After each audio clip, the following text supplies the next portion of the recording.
nous devons tous ensemble louer l'Éternel parce qu'il mérite ça. Que le reste des vivants puissent louer l'Éternel. Merci à mon Djambé qui réalise cette émission, à Benoît Nzinga et à notre très cher Dimersi Kifou à l'exploitation. À la radio, nous avons notre très cher Jacques Wandenga Boazou. Il n'est pas seul. Monsieur Jacques, vous êtes avec qui? Avec Onésime Tsingani, le pasteur, révérend pasteur. Merci à vous. Et tout au long de cette émission, nous allons recevoir la sœur Claudine qui sera avec nous. Et pourquoi pas notre archiviste maison et qui sera avec nous pour parler un peu de... C'est encore qui l'artiste que vous aimez bien là?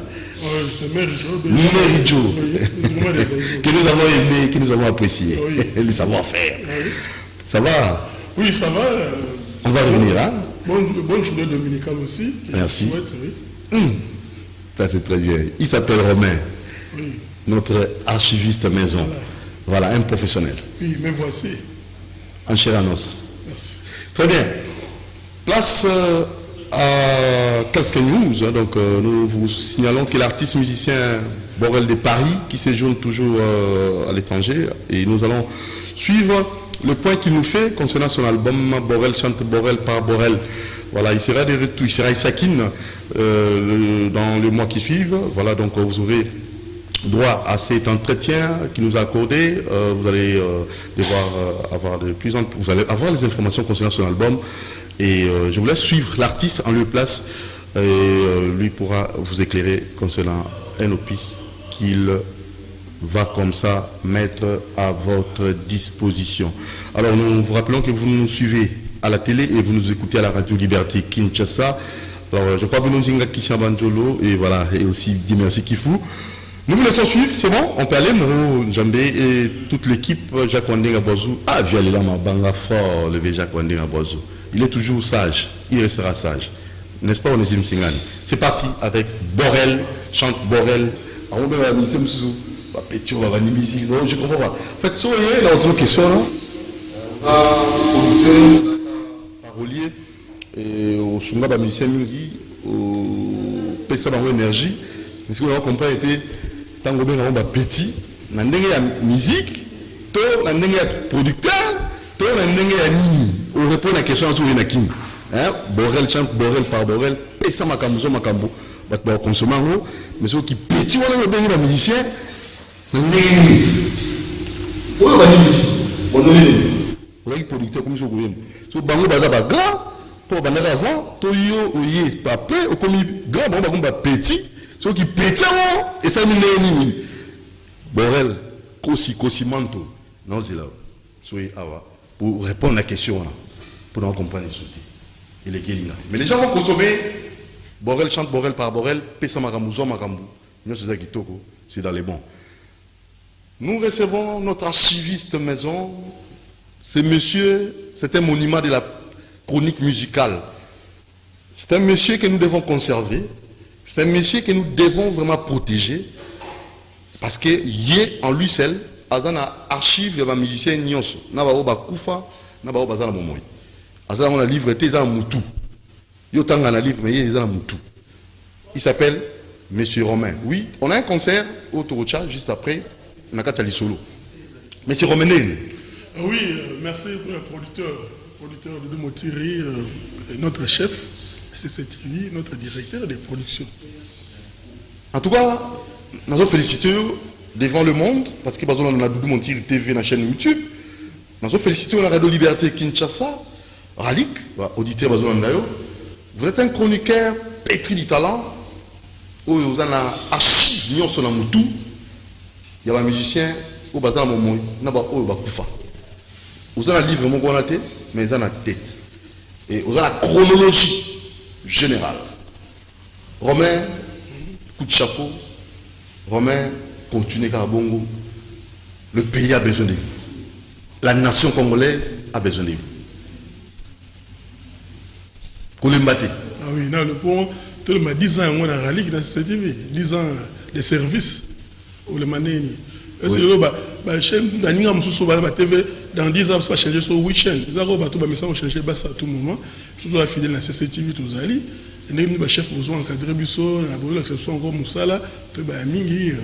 tu as dit non ma chaîne on ezaka nous sonner mot na longo pour na kende tout ça ndé musala pour changer la solution 10 ans de service 10 ans de CCTV de service 10 ans de service coup de chapeau voilà total à Canal alors que tu es artiste ah oui mais Jean-Marie Belobi Ngenkerme donc l'artiste musicien drummer batteur c'est quoi Jean-Marie Belobi Ngenkerme voilà oui Jean-Marie Belobi Ngenkerme comment les un sobriquet donc Jean-Marie Belobi Ngenkerme azam mutabandundu et tribu abenga bangole bangole kasi mama na mongoli voilà bangole bazana ba pemene ba dinga ba yanti ba kombola ba eye Ngenkerme Maman Martine Antil donc NT donc N apostrophe Ntil voilà nemo bandombo ndombo petum on tire moi mientel voilà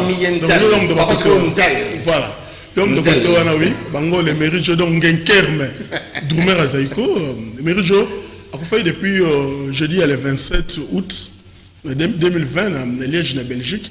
La bandine la recherche il y a déjà 2500 Zaiko ba kufina Liège en Belgique.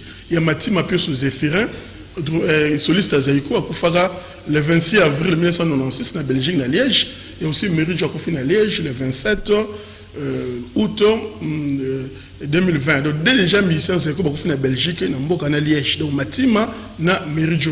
Alors Mérite a botami na Kinshasa, a botami le 22 décembre 1952. Donc Mérite a kufina à 68 ans. Et à mon Akaouka, son père a été mécanicien dieseliste dans la compagnie Onatra. Parce que Kaouka est un quartier où Onatra a payé ça un crédit personnel. Et Mérite a tangué dans Saint-Jean-Bâtiments, école primaire, na Kaouka. Il se fera connaître na papa Wemba, à l'écart Péwana, et Manuel Kouakou, tant de ministères, à dignitaire en Bourg, à Saint-Jean-Bâtiments, à Kaouka, tout pays à l'école de navigation Onatra. Alors, par après, Mérite a embrassé carrière musicale. Alors, il Mbunda, Nakauka, parce que Mérite n'a pas na bango, Nakauka, na venu Bambou numéro 3, tout près une paroisse catholique, Sainte-Marie-Goretti, tout près à marché Makolongulu. Alors, Mérite a Mbunda na l'église catholique. Kobeta Mbunda, ne baka okutana encore na paroisse Christ Roi, puis devait moi d'aller équipe pour moi ben Xavier quoi scoutisme, ou ben ba Pax à cette époque. Déjà Zaiko fit créer, il a déjà créé. Puis Zaiko créé mercredi 24 décembre 1969. Mais là ma solo en 1971, déjà Zaiko Salamaki, ils ont déjà enregistré Benzamba Libosoko la Touneige, il y a Nyoka Longo Pauline, il y a Papa Wemba, Francine Kela et Antoine, Kela Komara Ivoloko plus tard, na Moussine de Teddy Soukami. Le premier drummer des Zaiko, c'est pas Méridio, mais c'est Micho Baudouin. Voilà, typique. Mais la pop, il y a un drummer, il y a pop. Alors, maintenant, les Méridio a bêté la Mbunda, la musique, la chorale, la jumelage Joana, il y a entre Christ Roi et Sainte-Marie-Goretti. Devant mon aïe, quand Christ Roi, moi, je suis devant la Julie 36, la commune de Kassavou, fondateur de Zaiko, à ce plein de bêtes, il y a Méridio intéressé qui a côté Zaiko. Méridio a Zaiko comme batteur, bêta Mbunda. Tant que Bimi, comme qui drummer, Bima comme Ayemba, Baninga Baninga Ayemba, il fait un drummer. Bima qui est l'orchestre tabou national, la commune de Lingwala. Alors Bima comme un chanteur. Alors Zaiko na tabou à bête, c'est comme on a tenu de Kalina. Aujourd'hui, tenez la Gombe. Des fois, retrouver Bimi maintenant chanteur. Des fois, mais chanteur avec drummer. Alors, il y a tout le monde. D'ailleurs, au sein de la comité, c'est comme Zong Sabim Zaiko maintenant comme étant chanteur. Alors déjà, Michoua qui est né, Méridio, comme on a bête en Bounia, des fois, mon Ephraim, les Méridio sont à rejoindre drum et Zaiko. Alors, bah, on s'est bébé, bah, Aurélie, on s'est Mavoela, Bazania, Mavoela. Mais machine à Kaouka, donc, maintenant, en 1973. Puis Zaiko évolué qui va nous par rapport à la danse. Zéro a danse seulement les bossois Yingwaben, puis moto bassis. Troisième danse les années 73, Kavacha. La danse on a Kavacha, Méridio na drum. Alors, Zaiko maintenant va effectuer voyage Moko na Brazzaville. Comme na Brazzaville va Betty, maintenant il fallait pas qu'il y ait des na Pointe-Noire. Entre Brazzaville et Pointe-Noire, vous voyez qu'il y a train pour le train na comme les chenilles. On a un train on a Evoloko. Je n'ai fait un peu de machakado, mais les gars, moi, je me suis bon, tout na évolution, mais là, ma sang, so, mais là, nini. Soit très minés, ils ont les trains tamboula, cliquetis, roue motrice à train, à bruit à roue motrice à train. Maintenant, bah, comme vous voyez, bah, ma carrière, donc, Voloko, et je n'ai fongé, na machakado.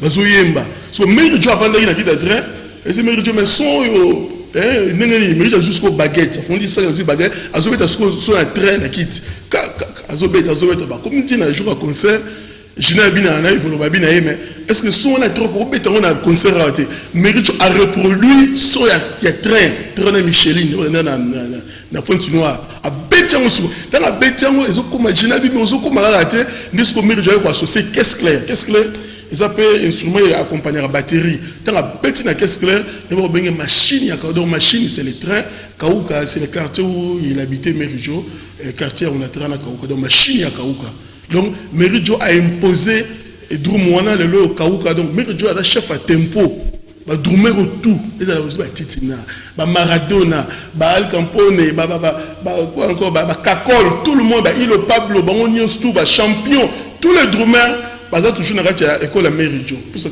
Kauka on a c'est Méridio qui a créé il y a Méridio on compte tempo le plus c'est la troisième école jusque là il n'y a pas la quatrième école première école il y a Grand Calais il y a autre musique soit souffle trompette saxo clarinette Franco il a apporté encore dans bloc sous deuxième école on a la troisième école c'est Zaïko alors on va souffle à chez drum na guitare manoir que c'est le Seben na 90 Zaïko chez animateur batalaku c'est Zaïko c'est la troisième école donc Méridio côté drum il a apporté le drum ba beta.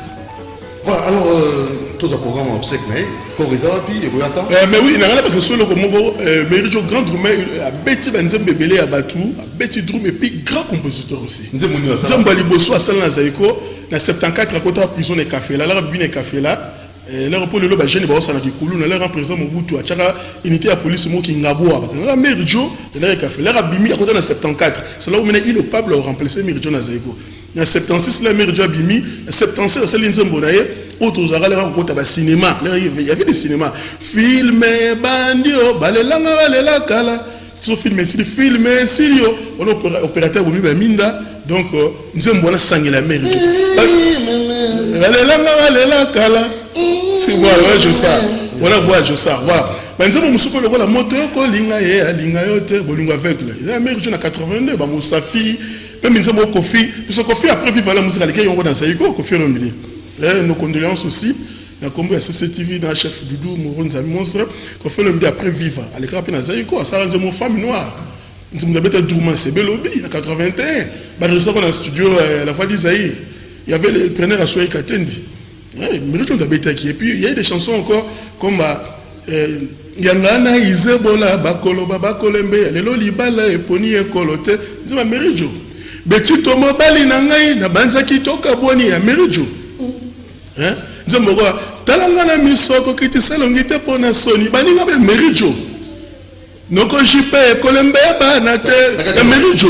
En fait nous le dimanche nous faisons quelle chronique surtout la chroniqueur dimanche tout ça la chronique ni parce que la vraie chronique c'est ce que notre archiviste fait maintenant évoluons comme tout dans la question tout ça la chronique du dimanche la chronique est nyoso na tebino il y a des produits dans là on se da batokin tala na tike binoyi tout ça la nuit dimanche chronique musicale tout yambara bato nous sommes des chroniqueurs ah boy tout même ça musala te mais tout bon ça musala c'était ça l'importance il y a union des chroniqueurs culturels du Congo pour tout revaloriser tout ça ça niveau musala biso toujours des confusions les gens toujours comprennent à travers moi toujours ça toujours orienté voilà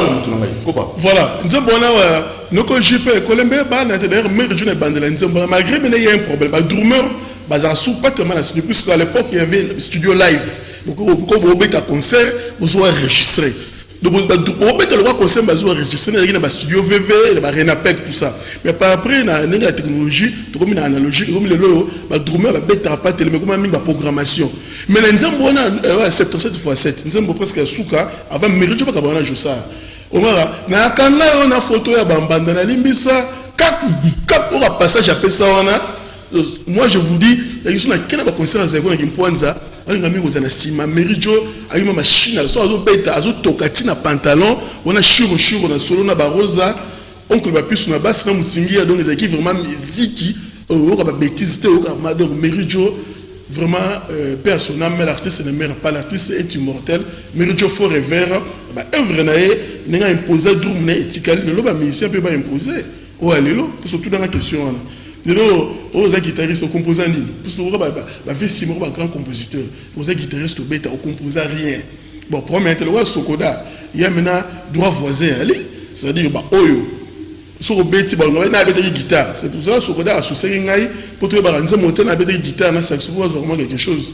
Sokoda, on travaille avec son CTV, un archiviste, chaque une a été accompagné. Mais oui, exact. Jusqu'à là, on livre exact, même sur le Bani, il y a des chansons. Il m'a conseillé vraiment le Binasaki, émission la bande à 16h, le chef, pour faire une opportunité, la radio, la radio, puis la TV, à 16h, tu dois savoir plus. Tout le monde va tourner disque à 45 tours. Pourquoi il y a une documentation directeur? Moi, je vous dis, les gens ne veulent pas étudier, mais nous avons ça. Les gens ne veulent pas se documenter, qu'on se donne la peine. En quoi, grand chroniqueur? En quoi, Nathalie, grand chroniqueur musical? En quoi, grand chroniqueur? Maintenant, on a chroniqueur, c'est quelqu'un qui est la chronique musicale. Chronique musicale, ils ont chronométré l'événement en respectant la date. En fait, la chronique musicale, c'est non, ils ont actualité. La musique, c'est l'animation, l'actualité musicale. Quand on parle de chronique, nous, maman, il faut que les bandes qui wapi. Pourtant, ça va travailler. Nous avons dit à Miss, tout ça, l'émission toujours préparée. Les gens ont donné tout, dans cette enquête, nous avons donné un parcours. Si on a banni le temps, on a à partir du parcours, nous avons des questions. Et puis, nous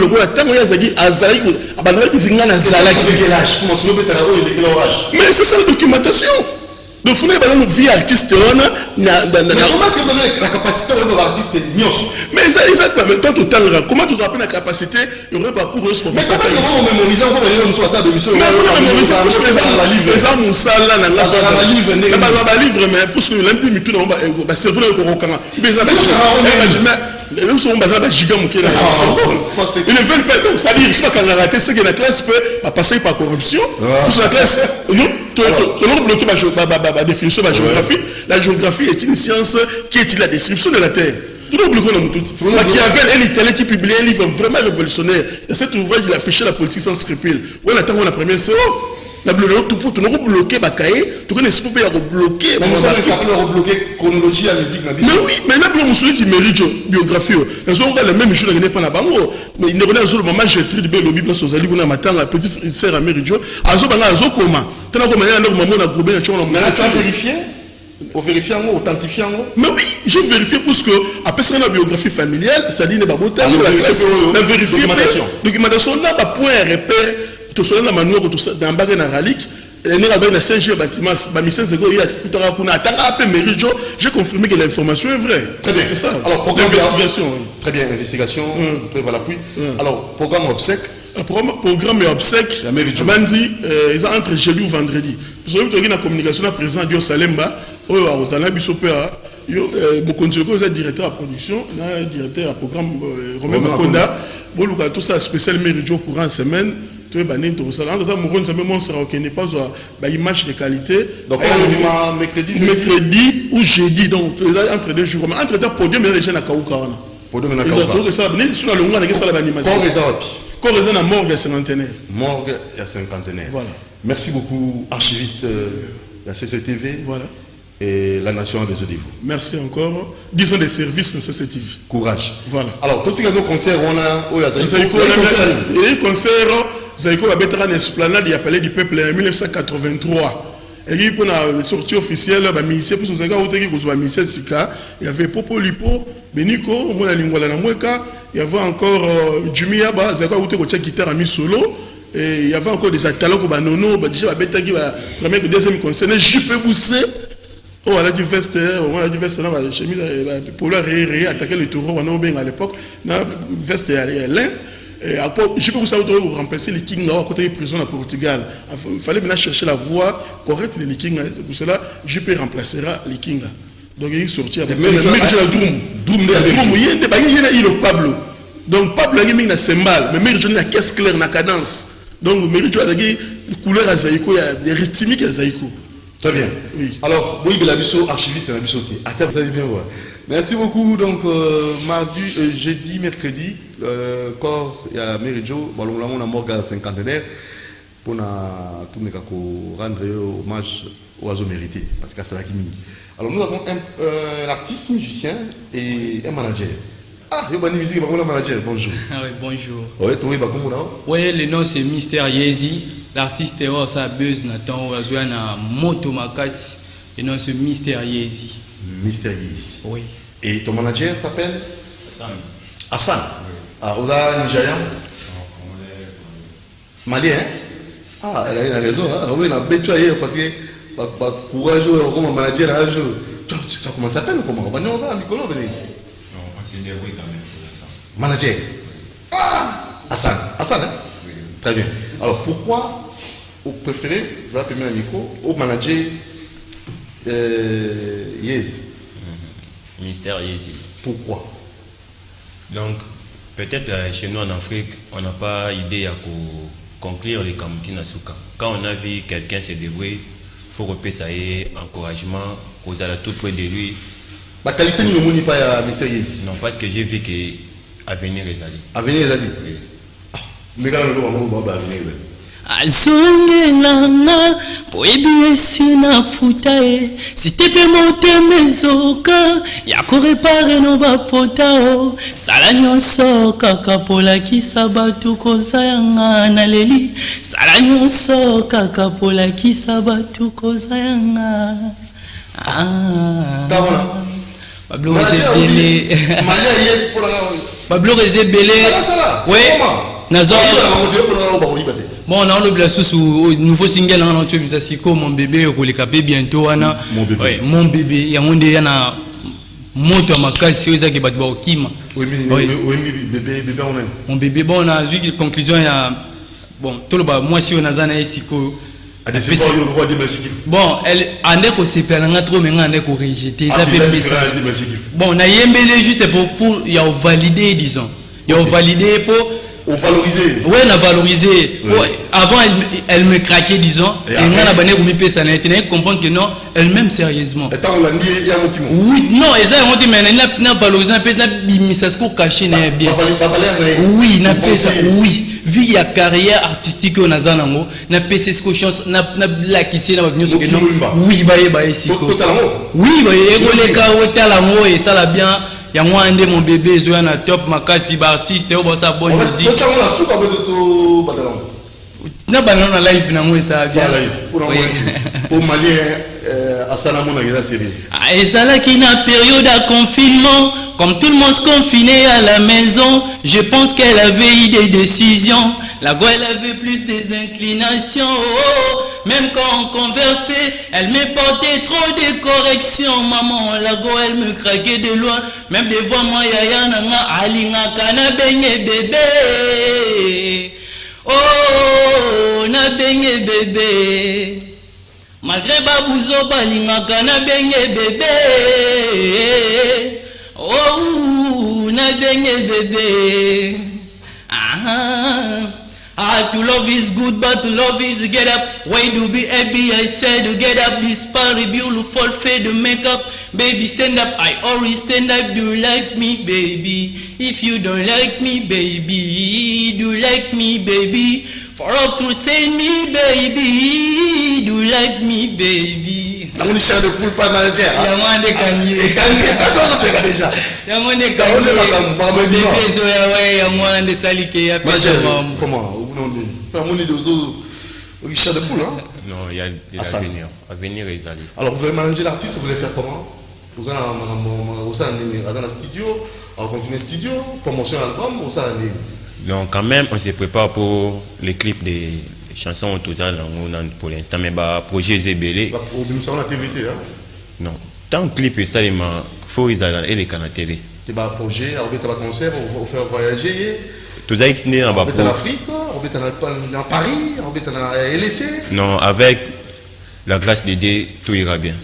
Très bien. Alors, on va finir avec vous, peut-être un mot de séparation. On va conclure avec vous, Natik, un artiste. Pour manager, vous avez peut-être une information à donner concernant votre artiste? Non, autre aussi, premièrement, c'est pour l'instant, ils ont kaka bah idée à malam quand même. Ko s'associer na ngai, tout travailler en collaboration. Tout à l'appel au collaborer bah comme il est parce que nous sommes comme artistes les lots abanda qui bongoté. Abanda le la mystère Jésus et puis batu bayaki auprès de lui des basali qui va comprendre peut-être où a commis. Mais chez nous en Afrique il y a ceux qui vont toujours se débrouiller, il y a d'autres gens qui ont ba idée kaya mabe pour monter dans la archiviste na biso romain. Azama makasi toi appuyer. Ouais, c'est ça. Mais bakoya à l'écarter. Ah, de monter pendant la mission chronique, ah oui ça sous mususu. Oui. Voilà l'africain, les sorciers africains. C'est pour cela toujours qu'il y a des libosotés en Afrique. Ce qui est Afrique, c'est toujours soutenir Bisso na Bisso. Boy Afrique, Rokoba, le quoi, Europe. Mundele chez ceux qui ont mon tazana ida muke, akoya baxi maele. Mais chez nous, il y a toujours des gens qui baroya na ba esprit ya mabe, ba bilo bon ya bien te ko bebisa, ko démoraliser esprit ya mutu. Parce que déjà toujours travailler ça peut déjà na ba tubayara kaka. Yozo idée, yo ebikelo bia rokima yo, c'est ça. Mais comme tu es que c'est quel esprit ça? Comme tu es que Mokileza bon peut-être ceux qui a kimi wana mamu nzambe nae ceux qui a osala pe zaka mamu nzambe mais le fils que tout ça là peut-être au nzambe idée nzambe azo pesa biso que tout ça là c'est ça que bon là il peut nous soutenir déjà on a pour début espace pour tout revaloriser tout changer mentalité à bateau ba misemi ba on m'a dit pour la sambozo ba même ba musicien tu vois après une émission là comme ça chroniqueur comme ça qu'elle a ah t'es pardon pour qu'elle émission de monter bon voilà un peu c'est toujours comme ça avec ceux qui basal les lots tout bateau tout ça la retrouvaille à ba jeune temps là dans Kinshasa tout na RDC ba cause à la table à plus de 1000 mais plus de 1000 wana et cause à la paix parce que c'est quoi les problèmes les anines maison production ils été na Nigeria na ba pays misusu ka na pembe na biso na Afrique ceux qui les Nigeria ont gagné trop dans la musique parce que bazo mona peut-être mutozo se débrouiller muke pour pousser une pembe na ye bazo pesa ba moyen que peut-être elo connaît ko bota elo comme ça plus tard mais chez nous ba moni ozo débrouiller atika yuna ayebelo côté vaut mieux tabola na bilo quoi cher au sala oyo moni mais boy ba pe que il y a oyo ba bazali bazana ba idée à bien pour s'approcher auprès de numéro de téléphone va s'associer pour soutenir le ministère Jésus. Numéro de téléphone Orange dans Vodacom 82 32 50 788 Orange Ezali 89 84 49 109 Mandela 82 Vodacom 82 32 50 788 Orange Ezali 89 84 49 109. Alors, pour finir, tout d'abord, je salue toute la famille qui me soutenir encore pour... Les familles, oui, la famille nous soutenir. Ma famille au bazo peut-être ba idée qui n'a renforcé un artiste nangai puis na pesi mbote na ndeko nangai Ibrahim Lumandi wana ndeko nangai to la naï to la mukara naï vignon saison passé donc naï na mon pote de longtemps encore Nigis Acosta na pesi pe mbote ya mingi pe bana bandal tout na pesi bino ba mbote mon grand espoir. Et espoir, mais c'est les propres. Mais ça, c'est 2020. J'étais salué aussi mon pro. Là, je voulais le nom encore pour remercier le PM to Pesibiso, parole pour tout ya na plateau na yo. Nous avons chèque moi la personne chèque. Plateau na yo. Nous exact. Nous avons chèque na porte-monnaie pour le soutien à artiste na biso na lukangwa chèque ngo exact. Na yo ngo na ba lelo à part nous monti na ba jeune talent. Ma pesa ta moi mbongo mais chèque on a comment c'est comme si Prince Monti a tiré nango na mama bango Natacha Mbenza moto to bozi chèque voilà c'est pas grave prochainement alors courage pour les mbati c'est ça papa pas bien au grand nangana no bato mona grandeur na yo est-ce o reconnaître ba grand nous savant yo o lo ngana lo mo ya inosbi oui nous sommes lo ngana mo lo mo inosbi après lo mo ya parce que ça, oui, Nazali. Est-ce que vous avez dit? Oui, Naïdi. Mais oui, t'es gay. Oui. L'on de bleu, voilà, après, tout est bébé, pépé, c'est un mot de Cabane. Bon, non, l'on est là au moins, il y a gay, vous avez la gay, non, moi, la gay, c'est pas là. Bon, beaucoup, bébé, on le voit bon, mais non, travail, bien aidé. Bon, gay, moi, oui, je te valide parfois pour ça, la musique, moi, il y a bien, ils ont fait sa fierté à Moka.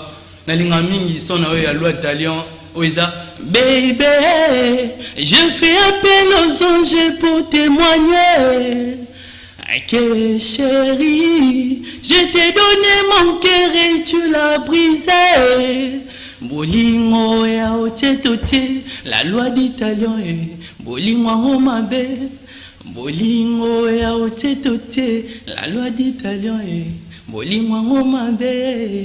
Ouais, je te valide vraiment, Gezma, ouais, wa fierté à Mboka, Tolinga, Nalingara Mingi, artiste, ça, la musique a bien, au bas tombola vraiment, dignité à Mboka, vraiment, et innocent, on a validé à Petro, na total, et là, au moins, on voit qu'à Siko, on voit qu'à clip Mongoya Hollandi, la chanson est bonne, et le clip est bien réalisé, normalement, on a des obés, on a validé vraiment trop, force à toi, vraiment, mais toi aussi, on a beaucoup plus de soutien.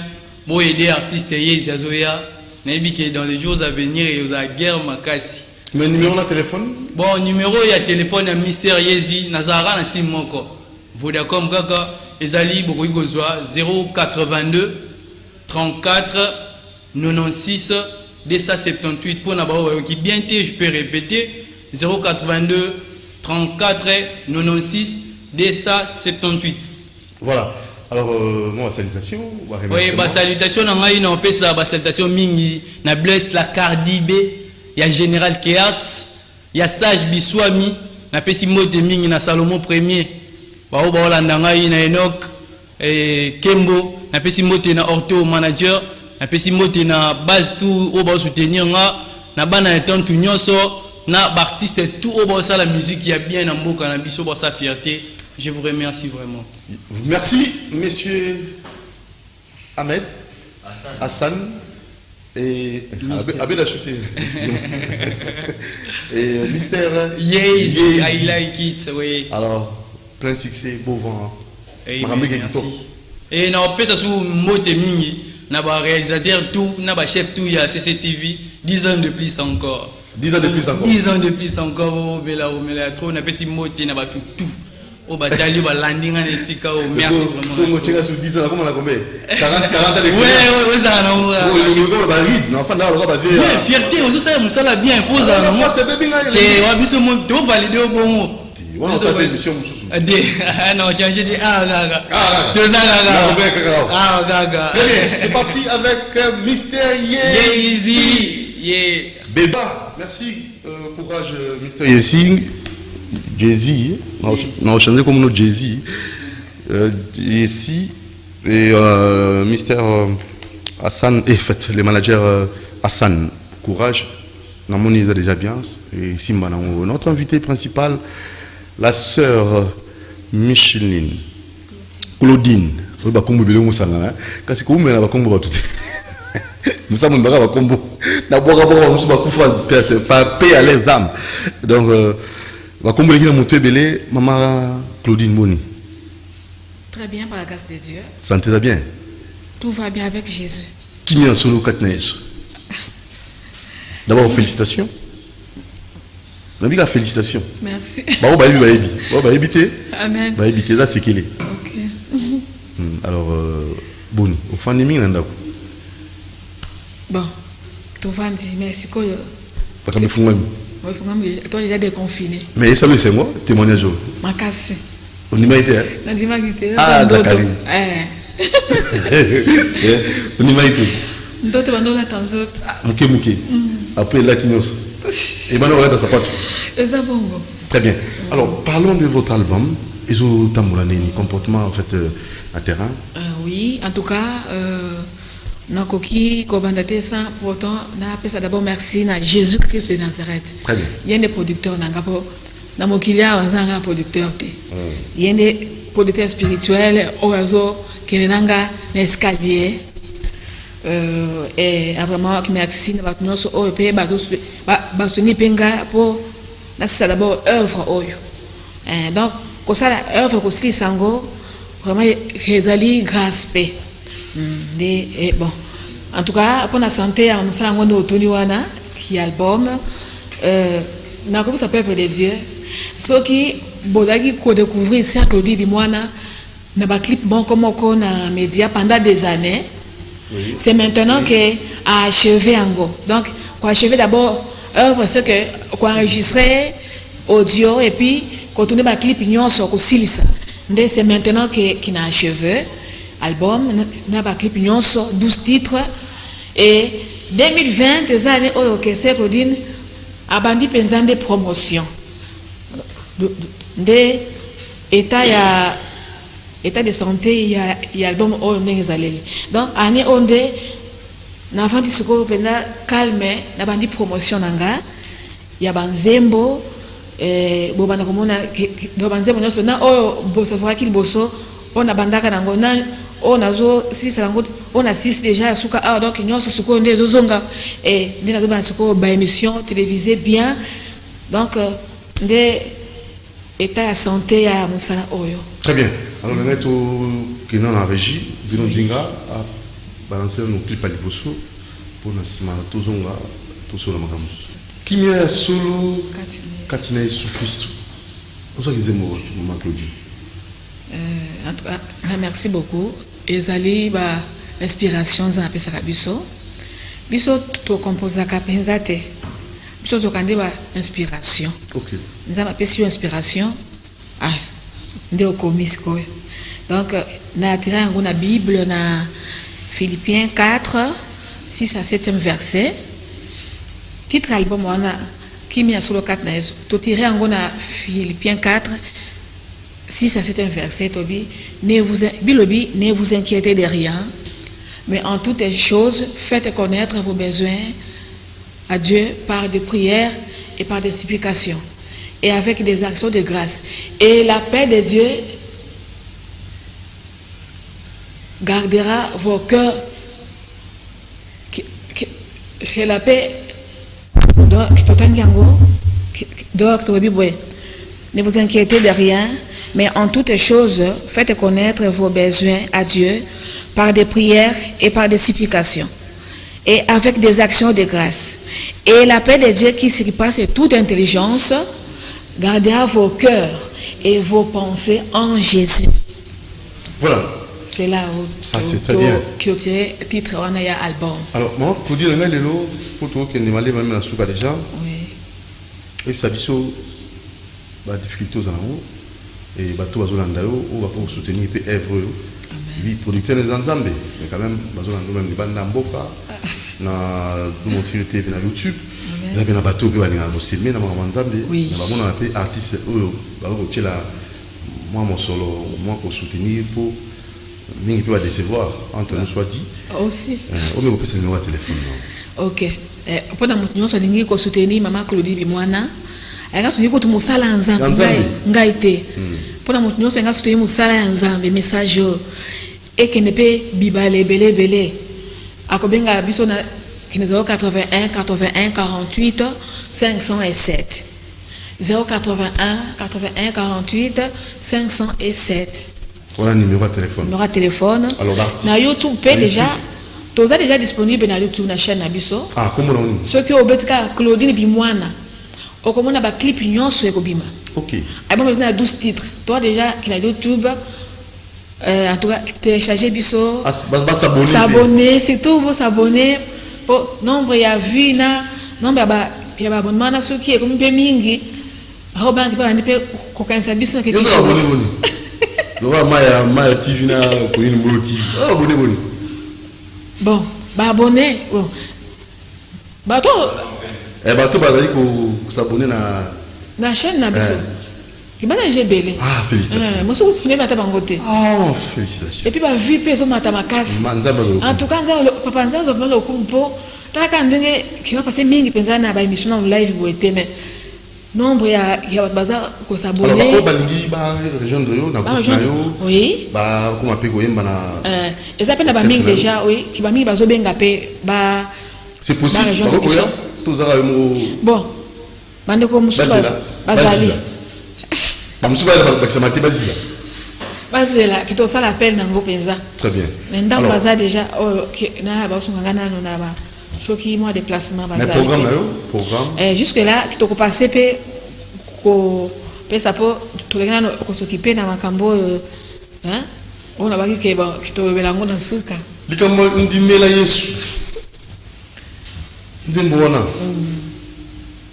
nzembo wana ebisio amoni papa Zakara c'est pas makasi ouais ndimela Yesu obina papa tia tobina ata tobina pe nzambe po kitobina kipe kote mosusu et simba pété papa pas promesse Jacques Wandenga lembi onozi malembi tika kito tobina ata Yesu siko tobuka mpena nzoto mpona Yesu ata nalinga ba mingi te kota la maman na biso à lèvres voilà moto na nzamba zo kumisa yango maman to na suka poto kabona na éviter ni ko ba peuple de Dieu tant on va un message pour na mboka na biso pour na ba artiste ko na mbina maman Micheline Chabani ba maman AMCC ba beta concert pa frère Patrice pour na kukumisa nzambe ba mingi ba kufaki na COVID-19 biso tukena bomoi et to yambaki bango ezalaki pena bien na maman Doudouline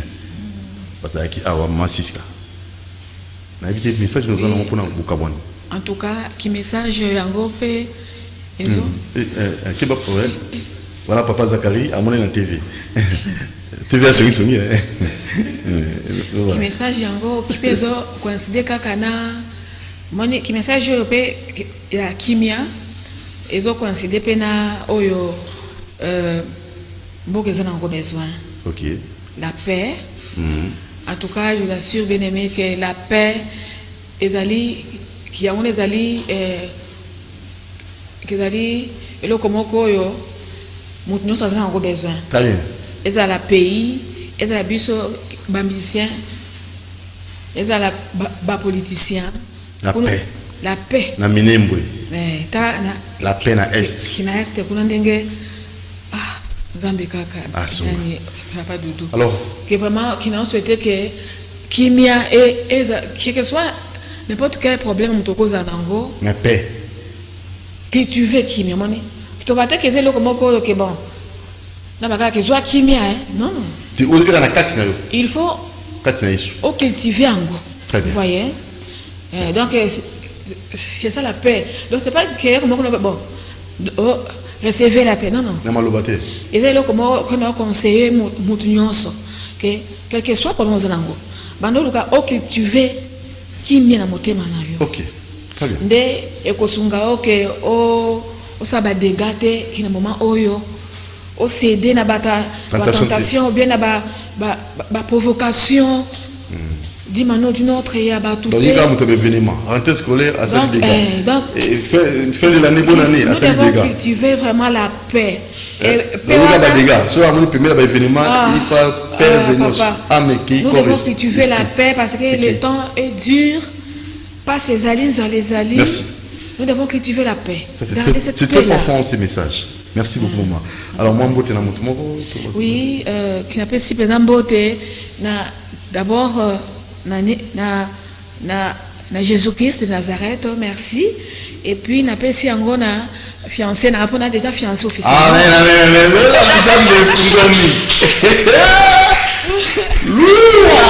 On a déjà fiancé. On a fiancé officiellement. Na Stéphie. Na bomna no kombo na ye. Na Claudia. Mais qui a déjà fiancé. Fiancé déjà. Légalement.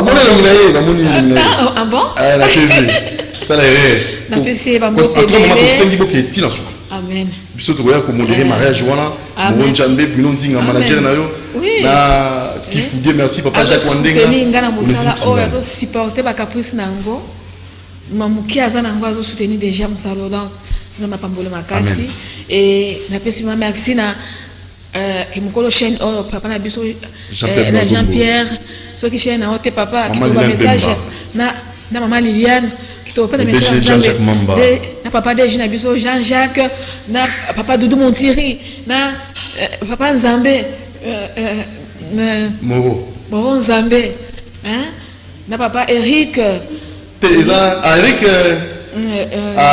on peut se dire qu'il nani qui Mofe na biso mbote ce que vous allez na papa nanga Brino Nzinga Dieu merci kiff en tout cas papa Doudou Montiri Nzambe a selo ebele amen pour mon que na confirmer maman baka o soutenir ba artiste et là quand que biso monsieur chrétien do ba seigneur so ba gente tala kandi to monia na ba sape donc ba tunyo non en tout cas nzambe akozanga ba pesa ngani ba ko mettre dans la chevalier d'ordre to ko ya penza culturel chevalier Montiri. Oui, on méritait encore. Merci beaucoup. Merci beaucoup. En tout cas, que la paix de Dieu et à la partage à mon union sur la biso cultiver kimia à ta problème en nini cultiver kimia motema. Merci beaucoup. To pesi merci na papa nenga akorda ki animaki ozala na biso et merci na Nzambe prochainement. Merci beaucoup. Numéro de téléphone 081 81 48 507. Bandela 081 81 48 507. Benga pona musala Nzambe ko benga pona musute mama za fiancé. Papa. Yo za oluka bati c'est gars Nzambe pour ko isa boyambila mango. Osika. Alors to sukisi merci na René, président René Longanga, René Bonganga. Bembiste, président René Bonganga. Président national va Bembiste. Puis son mot est non, comment on a pu voter en ndenge il y a Simba. Donc président René Bonganga, président va Bembiste. Président national, na puis son mot est mingi ici vous avez qu'on a d'habitude je crois. Tous la semaine prochaine dans la matinale. Merci na Bruno Nzinga, merci na bien merci Kifou. Merci à Jacques Kondenga Brozou dans la régie d'antenne. Merci à Onésime Tsingani. Merci à Moro Djamé dans la réalisation émission. Et tout le monde a Nabino lobby à 10h30 on a la matinale. Rediffusion lundi à 0h30. Merci à l'archiviste Nabiso Romain. Ozaki Nabiso Awa. Allez, Botika Malamu. Doudou Montir vous aime beaucoup. Abonnez-vous massivement sur Montir TV, chaîne YouTube.